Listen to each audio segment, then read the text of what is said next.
Zee Marathi, चर्चाही होणारच। मांडीदुर्ग व सुंडी हद्दीलगत असणाऱ्या खडी मशीनमुळे ग्रामस्थांचं नुकसान होत आहे। हे खडी मशीन कायमस्वरूपी बंद करण्याची मागणी मांडीदुर्ग ग्रामस्थांनी चंदगडच्या तहसीलदार यांच्याकडे निवेदनाद्वारे केली।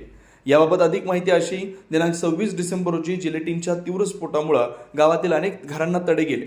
खिडकीच्या काचा फुटून घरगुती साहित्य व इलेक्ट्रिकल वस्तूंचं मोठ्या प्रमाणात नुकसान झालंय।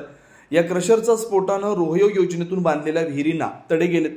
गावासाठी उभारण्यात आलेली पाण्याची टाकी लिकेज झाली आहे। तसेच काही बायोगॅस प्रकल्प निकामी झालेत। 15 लाख रुपये खर्चाचे पाणलोट क्षेत्रातील माती नाल्याचे बंधारे धोक्यात आलेत। क्रशरच्या या मालवाहतूक गाडीनं गावात प्रचंड धूळ व आवाज होत असून या धुळीमुळे दम्यासारख्या श्वसन विकार आजारानं ग्रामस्थ त्रस्त आहेत। या धुळीमुळे शेती व पर्यावरणाचं नुकसान होतंय। जनावरांच्या चाऱ्याचं नुकसान झालंय।